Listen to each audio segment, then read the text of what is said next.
Assalamualaikum warahmatullahi wabarakatuh. Selamat pagi rekan-rekan semua. Perkenalkan nama saya Laila Nur Alfirianto dengan NIM 2509120. Jadi saya berasal dari Survei Pemetaan dan Informasi Geografis dari Fakultas Pendidikan Ilmu Pengetahuan Sosial Universitas Pendidikan Indonesia. Jadi hari ini saya ingin menjelaskan kembali dan menekan kembali tugas yang sudah dikasih oleh dosen pengampu mata kuliah Pendidikan Kewarganegaraan, yaitu Bapak Dr. Abi Gumelar SPD MPD, tentang pencegahan kenakalan remaja. Titik 2, menindaklanjuti aksi tawuran antar pelajar. Jadi sebelum kita masuk ke aksi menindaklanjutinya, jadi kita harus tahu dulu nih apa itu tawuran. Tawuran itu adalah aksi perkelahian yang dilakukan oleh remaja atau pelajar yang biasanya dipicu oleh provokasi, balas dendam, atau kesolidaritasan antar geng. Nah, untuk ciri-cirinya sendiri tuh apa sih yang dapat membedakan anak-anak yang biasanya ikut tawuran sama enggak yang biasanya ikut tawuran itu? Biasanya mereka itu ada dalam satu kelompok atau suatu geng, lalu mereka juga emosinya itu tidak stabil, jadi mudah tersulut emosinya dan sering bertingkah atau bersifat agresif. Setelah menjelaskan ciri-ciri dari pelaku, saya juga ingin menjelaskan tentang ciri-ciri dari korban.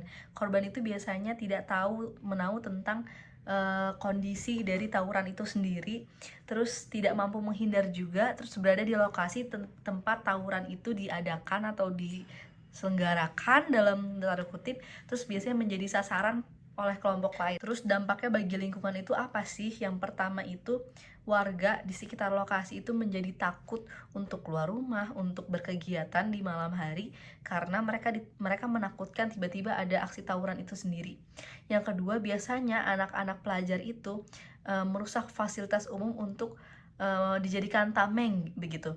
Terus yang ketiga itu merusak citra nama baik sekolah karena mereka masih berstatus sebagai pelajar. Bagaimana kita bisa menindaklanjuti para pelaku agar tidak melakukan tawuran lagi.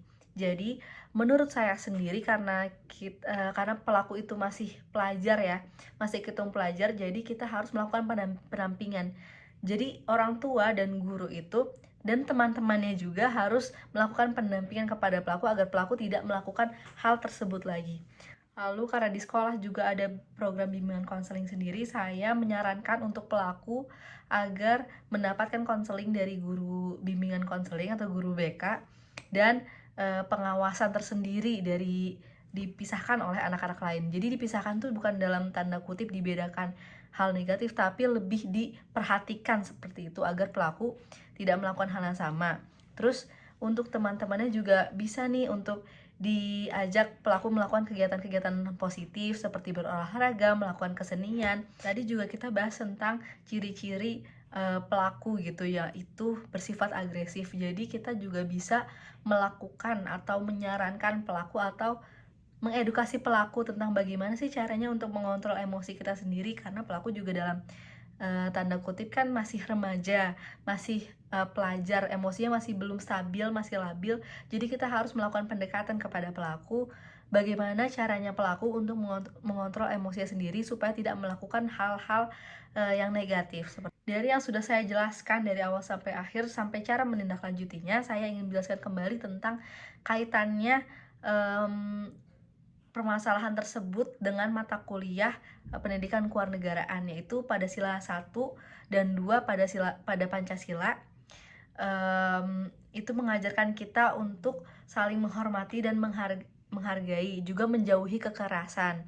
Terus pada sila ketiga, kenapa sih tawuran itu nggak boleh? Karena jelas-jelas perkelahian itu tidak bisa menimbulkan persatuan dan kesatuan seperti yang dilambangkan oleh sila ketiga.